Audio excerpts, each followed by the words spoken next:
Ny mofinaina isan'andro atolotry ny mpitandrina rakotina valina maoly.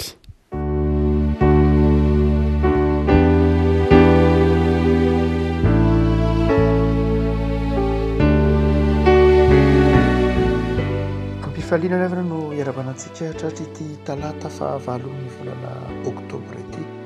Ny firazan-tsaramasina araka ny Matio no mofinaina ho antsika. Matio toko fahavalo ambin'ny folo, Matio toko valo ambin'ny folo andin'ny voalohany ka hatramin'ny fahaenina, Matio toko valo ambin'ny folo andin'ny voalohany ka hatramin'ny fahaenina, fakina amin'ny anaran'i Jesosy. Tamin'izany ora izany dia nankeo amin'i Jesosy ny mpianatra ka nanao hoe iza moa no lehibe indrindra eo amin'ny fanjakan'ny lanitra. Ary Jesosy ny antso zazakely anankiray eo aminy dia nametraka azy teo afovoany ka nanao hoe lazaiko aminareo marina tokoa, raha tsy miova ianareo ka ho tonga tahaka ny zazakely dia tsy hiditra amin'ny fanjakan'ny lanitra mihitsy ianareo. Koa nazovo no anidry tena tahaka ity zazakely ity dia izy no lehibe indrindra amin'ny fanjakan'ny lanitra.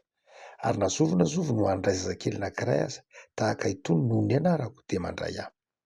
Fa nazovo no anafintohina na dia iray aza amin'ireny madinika mino ireny dia tsara lavitra ho azy raha anatonana vato lehibe fikisoam-bary ny vozony ka alentika any amin'ny ranomasina lalina izy. Ray masina, manamasinana ny fahamarinana, ny teninao no fahamarinana. Amen.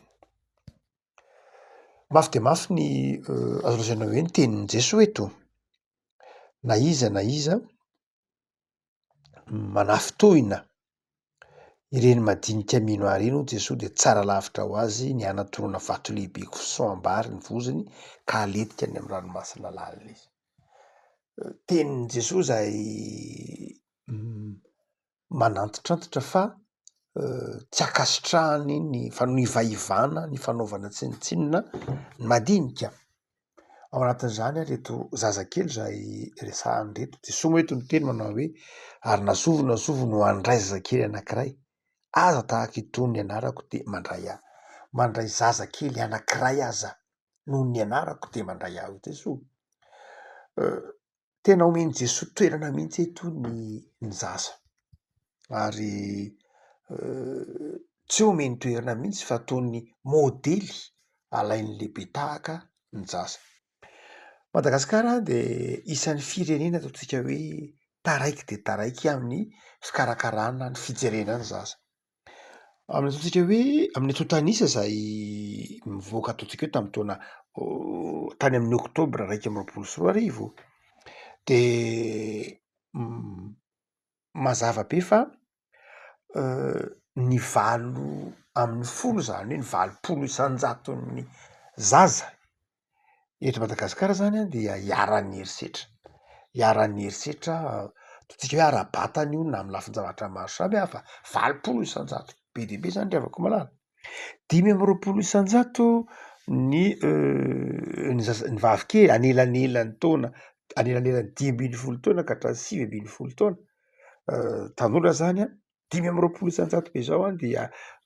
iaran'ny sazy ara-batana, iaran'ny herisetra ara-batana, kapoka, vono sy ny tahaka izany. 10 isan-jato izany raha mahita zaza 10 izany anankiray vehivavy kely dia ny anankiray tratra ny violence sexuelle izany hoe 10 isan-jato ny zaza malagasy dia anelanelan'ny taona io dia niaran'ny violence sexuelle. Atotanisa izay nanaovana nivoaka tamin'ny navoakan'ny UNICEF io 50 isan-jato ny zaza dia miasa eto Madagasikara. 50 isan-jato ny zaza be dia be izany. Ny colloque natao farany teo ny oktobra avrily 2024 dia milaza fa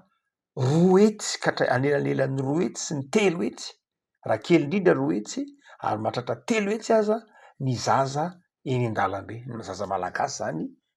eny an-dalambe, mienjy eny an-dalambe, tsisy mitaiza, tsy misy miaina amin'ny fiainana tsy zarisary. Mampametra-panontaniana antsika mpino, mampametra-panontaniana antsika fiangonana. Ahoana ny iainantsika dia tenin'i Jesosy ity? Ary nazovo no handray zazakely anankiray aza tahaka itony noho ny anarako dia mandray ahy. Zava-dehibe izany ny fandraisantsika ny zaza, ny fijerentsika ny zaza. Ary tsy misy ao anatin'ny voady ataon'ny ray aman-dreny amin'ny voady ataon'ny ray aman-dreny a dia rehefa mitondra ny zanany atao sakramentany batisa izy dia niany voady ataony akoatra ny fanontena maro samy hafa teny hoe hampiditra nyity zazy ty zahay ho sekoly alahady ary hitaiza azy araka ny soratra masina tsy misy voady eo hoe hitaiza nyity zazy ty zahay ho tonga dorokasina hitaiza nyity zazy ty zy ho tonga fifoazana fa hitaiza nyity zazy ty zahay amin'ny sekoly alahady zava-dehibe zany a lay ary ny faneken'ny mpitandrina ao anatin'ny faneken'ny mpitandrina teny hoe hanao ho zava-dehibe ny zaza sy ny tanora zany hoe ny fiangonana zany dia tena resy lahatra fa tena na inona de zao zava-dehibe ny fitezana ny ankizy ary ny antony de tsotra satria tsy hoe malemy ihany ny ankizy fa fototra mihitsy izy eo amin'ny fotoanan'ny ankizy ao anatin'ny fahazazan'ny ankizy io no andraisany ny fototry ny fahalalana sy ny fototry ny fanabeazana hoe ty miaina amin'ny ho avy no zany dia zava-dehibe ny fitezana ary Jesoa eto dia manantitrantitra izany mihitsy mine zay mandray zaza amin'ny anarako de zao mandray ahy izy na anankiray fotsiny ary re afako ny mpino zany io tsy hoe fiangonana ihany fa ny mpino a ny malagasy izy atokantrano malagasy izy ambatan'olona de tokony heritreritra manao hoe any ho any a misy zaza roa hetsy telo hetsy tsy manan-kialofana eny an-dalambe tsy manana fanabeazana tsy misakafo tsy zarizary hiara-ny herisetra sy ny vono hiara-ny totsika hoe fanolanana atotanisa zay nivoaka farany tsika to 424 eo ary tsy hoe tsotsotra akory ny bureau d'étude nanao an'izany rehetra zany fa olona maty any no zany dia mila mieritreritra ny fiangonana mila mieritreritra tsika mpino mila mieritreritra ambatan'olona manao hoe inona moa zany ny andraikitra am'zany za mandray an' Jesoa dia ahoana no vatrako no mijery andreny zaza mameno an'Antananarivo tsy misy fanabeazana mameno an'iny lalana makany atsimo iny raha an-dalambe anao de mahita zaza mangataka isaky ny lalambe mitady rano mitady tavoangy mangataka sy ny sisa rehetra tsisy fanabeazana io ara tsara fanahy io atotanisa hoe roa hetsy io fa tena mety mihoatra lavitra noho zany raha tena mitety ny lalambe ny any atsimo anao ny lalambe zay rehetra andehananao de ahitanao zaza miendry tsy misy mianatra tsy misy mpikarakara perikopy teny avako malala de te hanaitra ny saitsika indrindra ho an'ireo zay ataotsika hoe miaina ao anatina tokantrano milamina ametra-panontaniana hoe efa mba nandray zaza anankiray ve ianao nanaiky hiantoka saram-pianahana zaza anankiray nanaiky hiantoka fourniture scolaire na zaza anankiray nanaiky hiantoka tsy fantatro assurance maladie an'ireny zaza ireny nanaiky hiantoka akanjo tafiny nanaiky hiantoka tsy fantatro betsaka ny azo atao ange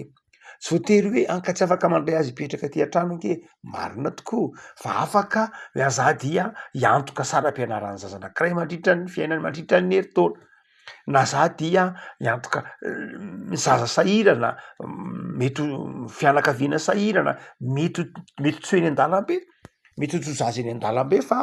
ho fianakaviana sahirana fotsiny mety ho fianakaviana kristianina sahirana fantatrao fianakaviana kristianina fantatrao fa tsy mahalo saram-pianarana fianakaviana kristianina na mety koa hoe eny an-dalambe mihitsy be de be ny zavatra ataotsika manao hoe fa zao miantoka zaza malagasy anankiray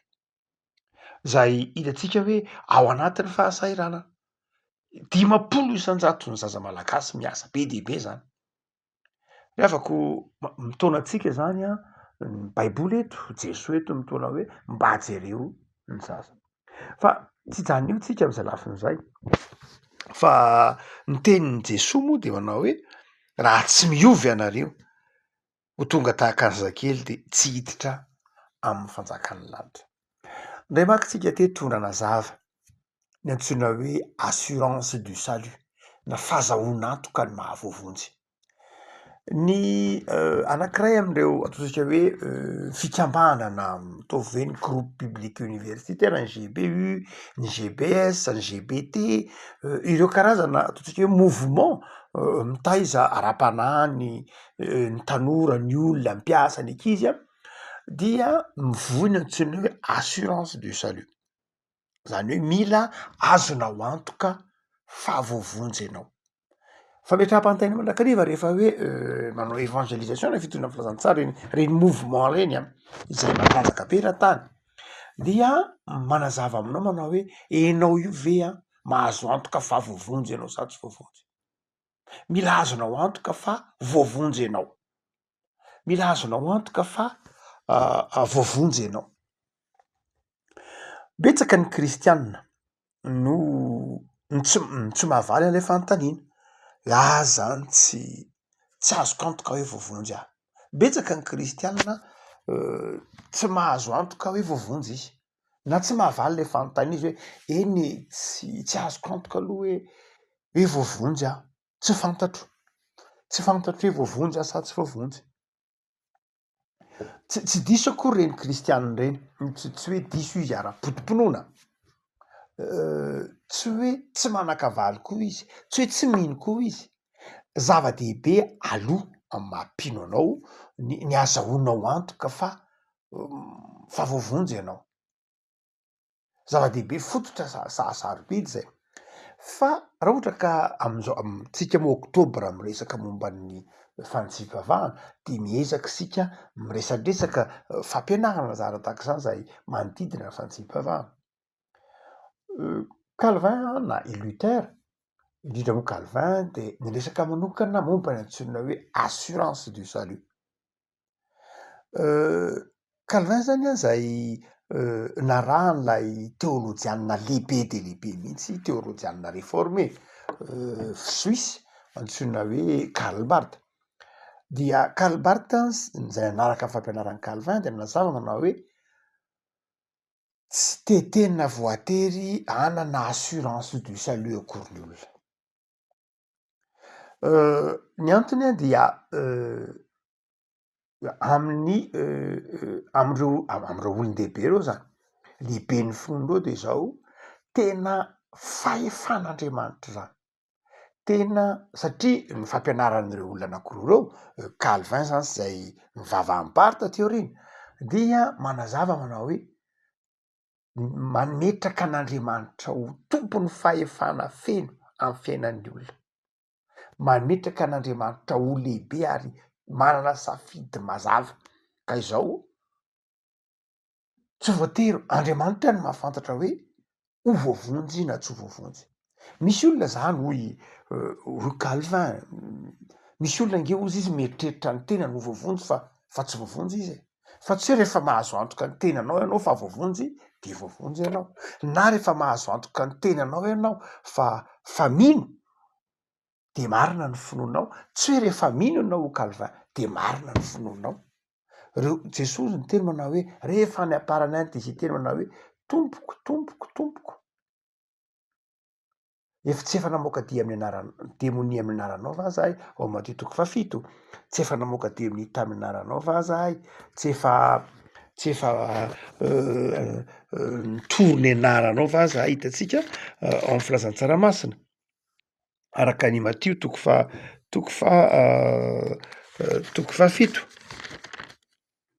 dia manazava tsara izy manao hoe antandremy tsara fa any am-parany any dia isy olona iteneny zao na iteneny zao fa izao tsy voavonjy izy ho Jesoa, tsy voavonjy izy, na koa any am-parany any dia isy iteny koa hoe tsy efa nanao fahagagana tamin'ny anaranao va zahay, tsy efa nanao zavatra isan-karazany tamin'ny anaranao fa zao tsy ho voavonjy izy. Zany hoe amin'ny Calvin de zao reo olona reo tsy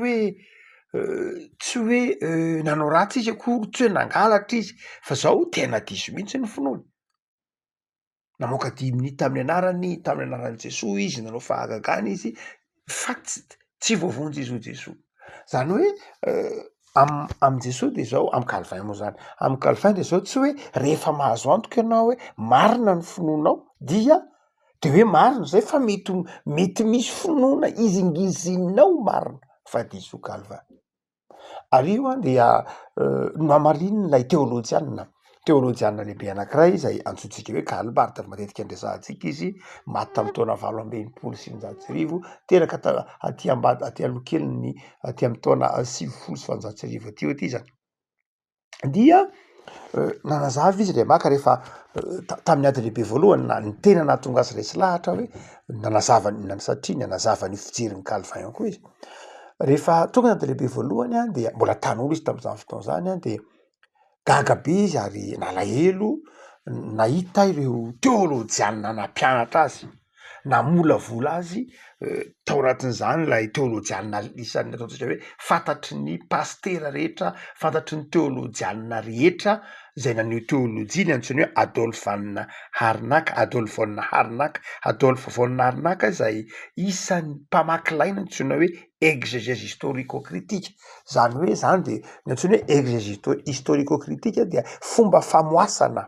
fomba fijerena famakina famoahana ny hevitry ny soratra masina io miainga amina ataontsika hoe hay fitrandraka ara-tantara sy tsikera ara-tantara zay ny antsoiny hoe exégèse historico-critique saingy io teôlôjianina lehibe de lehibe io de nanoana ny ady lehibe voalohany nankasitraka ny ady lehibe voalohany ary tena ny teny mihitsy manao hoe sitrapon'Andriamanitra zao ady zao sitrapon'Andriamanitra zao satria allemand izy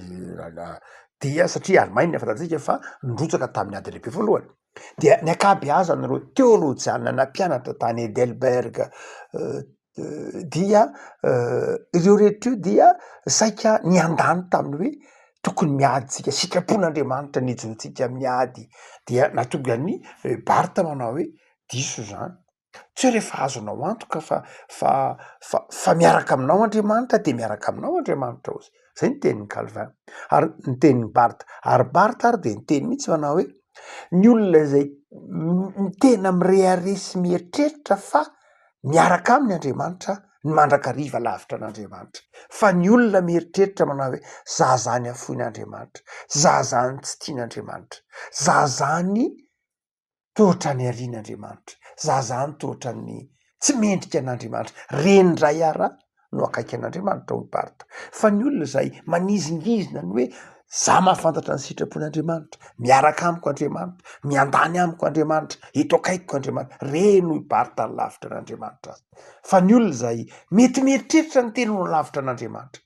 mieritreritra ny tena no ho tsy manana anjara amin'Andriamanitra reny ara hoy Barthes mety akaikin'Andriamanitra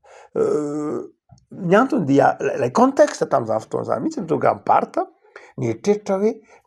miainga amy teôlôjian'ny Calvin manao hoe tandremo tsara fa zao tsy hoe rehefa marina amin'ny finoana ianao rehefa miteny ianao hoe mino de marina amin'ny finoana zay tsy voatery zay ho Calvin ny anazavany azy dia ao am'lay boky ny asan'ny apôstôly boky ny asan'ny apôstôly toko 9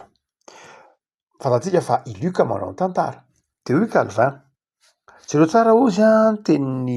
tenin'ny Luc ao amy 9:70 momba ny tantara n'lay Simona ary Simona koa mba nino mazava tsara io izy ary Simona mba nino ary rehefa natao batisa izy de nanaraka ny Filipo ary talanjony izy raha nahita ny famantarana sy ny asa lehibe zay natao hoy Luc amy tantara hoy Calvin hoe Luc de mitantara fa nino Simona ary natao batisa izy fa zao izy mamaky indray ianao ny ary amin'ny 9:20 ka hatramin'ny 7:20 fa hoy Petera taminy aoka ho very mba amin'ny tenanao ny volanao satria nataonao fa azo fidim-bola ny fanomezan'Andriamanitra de mametraka fanontaniany Calvin eo ho Calvin iza ny diso Luc sa Petera dia ny an'ny finoana zany raha marina ny finoany raha marina hoe Calvin ny finoany Simona de tsy tokony ho nefara tamin'izao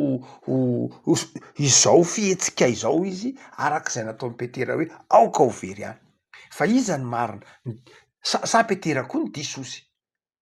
iza ny diso am'ireo fa tsy maintsy diso ny ray amy Luc sy Petera hoe Calvin de ny tenin'ny Calvin de zao Luc ny diso ozy Luc ny diso ozy taminy hoe nino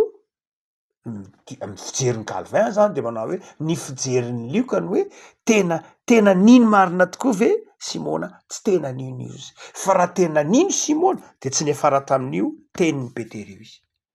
no zany ny finoana Simona ozy de finoana tsy marina. Io ka ny teny hoe nino izy fa tsy finoana tena izy io Calvin, fa raha finoana tena izy io de tsy nefara tam'lay tenyny Petera hoe vereza aoko very anao, aoko very any ny olona mino izy Calvin tsy miafara am'izao ataony Petera zao fa tsy finoana tena izy io zany. Re afako mamperitreritra ny fampianarana reo ray aman-dreny amin'ny finoana reo hoe hotsika velomana hoe move isika mahazo antoka vavovonjy dia mamperitreritra tsika ireo teolojiana anankiroa reo no hoe zava-dehibe ny fahazahoanao antoka ny finoana saingy zao mila azonao antoka ny fahamarinana ny finoanao, mila azonao antoka hoe mitoetra marina am'ilay finoana tena izy fa tsy lay finoana zay tahaka ny finoana Simona na tahaka lay finoana resahantsika manao hoe mety finoana mitodika amy tena manao fahagagana nefa finoana tsy fantatry Jesoa, mety finoana zay eritreretina hoe fantatr'Andriamanitra fa finoana tsy fantatr'Andriamanitra tahaka izay nitranga mitahaka an'le tsarainy Calvin, tsarainy Barthe, tahaka ny finoan'le Adolphe von Arnaque manao hoe ahoana ny inonao fa Andriamanitra iandany aminao nefa ianao andeha hamono olona, andeha hanakatrady hamono olona hiteraka korotana eto, ahoana ny inonao fa marina ny finoanao am'zany. Hoy Barthe zay ray aman-dreny be finoana be dehibe fa tsy hoe Adolphe von Arnaque iny fa be dehibe reo teolojiana tam'izany fotoana zany na mpianatra tany Allemagne zay sekoly ny anarany Barthe. Reafako malala am'izao andro antsika zao de be dehibe ny fivavahana mieritreritra ny hoe manana lay finoana tena izy. Be dehibe no kristiana ndray na toko-pivavahana manizingizina mihitsy etsero fa manana ny finoana tena marina sy tena izy ary manantitrantitra mihitsy ary fa mahazo antoka fa ho voavonjy izy. Zava-dehibe ny fahazahoantsika antoka ny famonjena hoy Barthe, saingy zao tsy rehefa mahazo antoka ny famonjena ianao de voavonjy zay ho Barthe. Mafy be zany tenindreo teolojianandreo zany saingy mamperitreritra atsika mba tsy hatonga atsika irona any amin'ny karazam-pampianarana zay tsy hoe rehefa manizingizina hoe zay manana finoana ohatr'izao, zay mahavita fahagagana, zay manana porofo fa mahavita fahagagana de finoana tena izy, tsy voatery zany ho le teolojiana anankiroa reto. Calvin moa fantatsika fa nampianatra be ny antsoina hoe prédestination. Tsika teto Andriamaka efa nampianatra ny antsoina hoe foi et régénération. Efa nampianatra an'izay tsika no hoe amitsika kristiana de ny régénération no mahatonga ny finoana izay nateraka no mino ho tsika. Efa resahantsika amin'ny taratasy zay nosoratan'Jaona io no hoe izay nateraka nge no mino e. Zany hoe ny fahateraham-baovao no miteraka ny finoana amitsika zany de zao ny finoana de vokatra, ny finoana de nateraky ny fanan'Andriamanitra azay amy Calvin, zay amy Barthe, zay amitsika réformé ny hoe ny finoana de fanomezan'Andriamanitra, le fahateraham-baovao zay anateraky ny asan'ny fanamasina ny mahatonga atsika mino. Tsy asan'olombelona zany ny finoana fanapa-kevitra ino fa asa nateraky ny fanavozan'ny fanamasina aty anatitsika. Fa Calvin de mbola mandeha lavitra kokoa noho zay manao hoe tandremo tsara fa ny famonjena no miteraka ny finoana fa tsy ny finoana no miteraka ny famonjena. Mazava be zany aminy de zao manao hoe ny olona zay voavonjy no mino, ny olona zay voavonjy ny famonjenan'ilay olona no mahatonga azy mino fa tsy ny finoana akory nahatonga azy ho voavonjy ho Calvin. Inona ny dikan'izany? Amy Calvin de zao lay hoe salut na lay famonjena de zao fifidiaran'Andriamanitra. Ary eo natonga ny olona nandrodana moa zany maro ny hoe satria Calvin miresaka ny antsoiny hoe prédestination de zao amy Calvin de zao misy ireo olona zay natsoina ino natsoina ho voavonjy ary eo na olona natsoina natsoina ho voavonjy reo lay mino. Zany hoe lay antson'Andriamanitra ny tonga alohan'lay finoana fa tsy lay finoana akory ny tonga alohan'ny antson'Andriamanitra. Amy Calvin de hoe manao hoe ny tiany Calvin resahana ange de zao hoe ny tsy hanamaivana anao ny maha kristianina anao Sanatria tsy hoe manavaka izy tsy miresaka ny olona ho very izy tsy zay loatra tahaka ny Paoly fa tia hametraka ao am-pon'ny mpino tsirairay avy manao hoe olona nofidin'Andriamanitra ianao, tia hametraka ao am-pon'ny mpino izy fa tsy kisendrasendra ny maha-kristianina, tia hametraka ao am-pontsika izy fa sarobidy io antso maha-kristianina io, tsy azo anaovana vazivazy, sarobidy io, tia hametraka ao am-pontsika izy manao hoe tsy sanatria malaladalaka angeny famonjeny fa antson'Andriamanitra, fitiavan'Andriamanitra. Calvin de maka ny resaka momba ny antsoina hoe grâce évanescente. Ny antsoina hoe grâce évanescente dia io moa zany évanescente zavatra totsika hoe tsy tena izy mandalo, totsika hoe tsy tena maro toerana. Resahantsika momba n'lay Matthieu 7:7 teo hoe nahoana moa no misy olona nefany oatra miny ihany izy, miny ihany izy afaka mamoaka demoni ihany izy, maro no anao amiko hoe tompoko tsy efa namina ny taninaranao va zahay, tsy efa namoaka demoni taminaranao va zahay, tsy efa nanao asa lehibe taminaranao va zahay, ary de ambarako aminy fa tsy fantatra ianareo hatrizay miala amiko ianareo mpanao meloka. Dia ahoana moa reo olona reo? Reo olona reo nga tsy mino, tena mino izy, tena nino manana finoana izy tsika teo, saingy zao lay grâce évanescente hoy Calvin nao anatin'izany hoe tsy tena izy. Izy Calvin moa de miresaka ny ataontsika hoe olona zay ohatrany hoe ho voavonjy nefa tsy voavonjy izy. Raha tsy fanavy Andriamanitra sanatria ny vava, hoy reo teolojianina teoria manao hoe nahoana ary Andriamanitra ny de manao an'izany hoe misy olona nataony ho voavonjy de misy olona tsy nataony ho voavonjy. Reo olona tsy nataony ho voavonjy reo dia mandray an'ity grâce évanescente na de kristianina ary izy Calvin.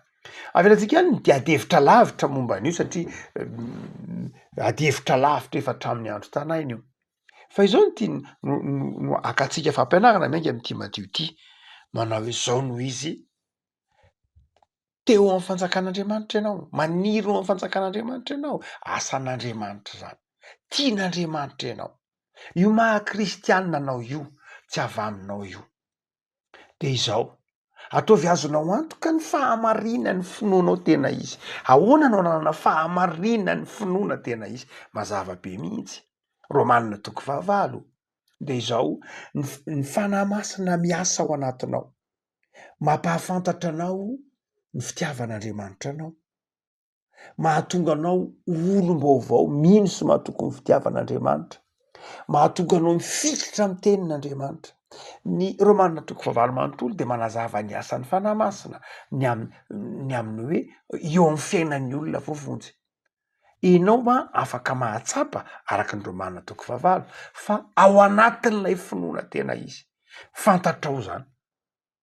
hoe za dia navoazin'ny fanahyn'Andriamanitra, nataon'ny fanahyn'Andriamanitra mahatsiaro fa mpanota ka mila famonjena, nataon'Andriamanitra miazona zany famonjena zany amin'ny finoana. Ravako malala ny olona voavonjy ara de olona manana etika, ny olona voavonjy ny olona nandray an' Jesoa de manana moral, manana etika anankiray am'izany io resahany io hoe tsy manafy tohina madinika, manana fanetretena, tsy mirehare, tsy mizahozaho, tsy mampidera finoana arisy, olona manana fanetretena. Ny olona manana finoana tena izy de manana an'izay totsika hoe etika tena izy zay keo, manana toetra, manana fihetsika madehidera, manana fihetsika zay mampiorina bebe kokoa ny hafa ao amin'Andriamanitra, manana fihetsika be dia be mitandrina ny fiainan'ny hafa, tsy manimba ny fiainan'ny hafa, tsy manao zay mandrava ny fahasambaran'ny hafa na ny fiadanam-pon'ny hafa na zay mahasambatra ny hafa. Ary zay mahatonga azy hoe nazoronao netitera tahaka ty zasy ty de izy ny lehibe indrindra amin'ny fanjakan'Andriamanitra. Ravako malala ny tompo any hanafana ny fonao, ho resy lahatra ianao fa ianao dia tian'Andriamanitra, tian'Andriamanitra vonjeny ianao ary mahazo antoka ianao fa voavonjy, zava-dehibe zay. ato magnanana no nisy anankiray antsoina hoe teolojianany amin'ny taonjato asa fito ambin'ny folo tsy diso ele fito ambin'ny folo antsoina hoe Jacobus Arminius izay resaka ny arminianisme izay teolojianina raha tsy diso hollandais izy io izay niresaka lavabe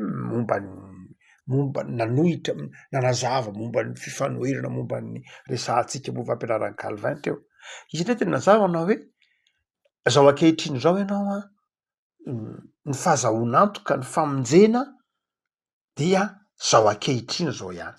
fa ny fahazahoan'antoka ny famonjena amin'ny ho avy de tsy hanao tsony. Zany hoe zao anao ny mino de zao anao ny mahazo antoka fa zao io ankehitrininao ve maharitra venao ka mahazo antoka hoe za de vovonjy rehefa afaka zao taona dia zany hatrany amin'ny lafin'ny teolojia tsy hoe zavatra mandeha ho azy tsy akory fa fieritreritra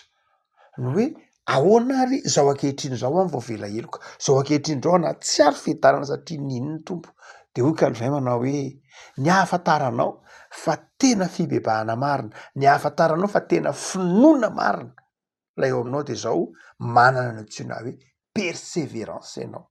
manana ny antsoina hoe faharetana amin'ny finoana ianao fa tsy taka ny Simona zay voaresaka ao amin'ny Matthieu ao amin'ny asan'ny apôstôly zay nresahantsika teo ny hoe move tena naharitra tam'le finoana lay naharitra ianao ny ahafantaranao fa mitoetra amin'ny fonatena izy ianao de zao manana ilay faharetana amin'ny finoana manana ilay tsy fiovana amin'ilay finoana manana fifikirana amin'ilay finoana zay no ahafantarana hoe finoana tena izy fa matoa ianao ho Calvin niala teny am-pandehanana niova teny am-pandehanana niala nangatsika teny am-pandehanana de zao any am'le finoana mihitsy le finoana tany am-pendohana mihitsy ny tsy izy ary tsy izy koa le izy satria tsy tao am'le salut tsy tao am'lay tena famonjena tsy tao an'lay isan'izay natsoin'Andriamanitra ianao mafy be ny tenin'ny Calvin saingy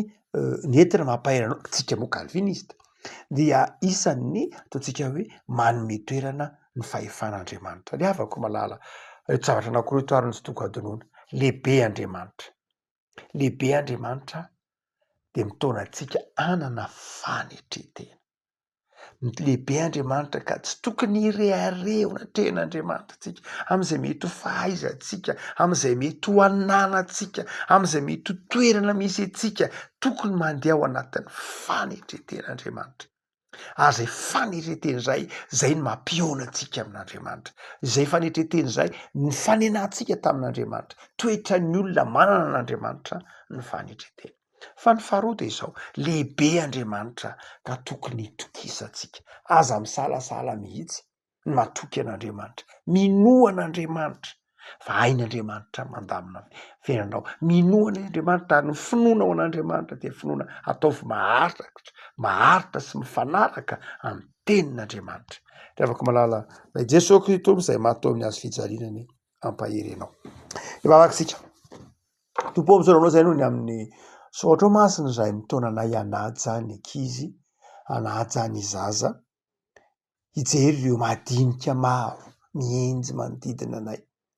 dia mivavaka koa zay Jesosy ataovy maharitra amin'ny finoana ataovy maharitra amin'ny finoana tena izy azavelanao ho azon'ny fakapanahany rehaka zao fiainanay zao azon'ny fakapanahany fampianaran-diso isan-karazany mitaona anay hiala amin'ny finoana tena izy de ampahere zay Jesosy ataovy mahatoky ianao fantatra fa antsonao ny mahampino anay fantatra fa toy izao zay noho ny fitiavanao sy ny famelan-keloka natolotra ao anay de ataovy mahatoky zay tompo fa manana anao amin'ny finoana ary avaozy isan'andro ny fanoloran-tenanay de mitoera Jesosy atomponay ary manjaka amin'ny fiainanay isan'andro ho fiainana feny fifaliana de ataovy mazoto mamaky ny teninao zahay ataovy mazoto mandalina koa ny teninao hitombonay amin'ny finoana sy ny fitondratena tsara misaotra Jesosy amen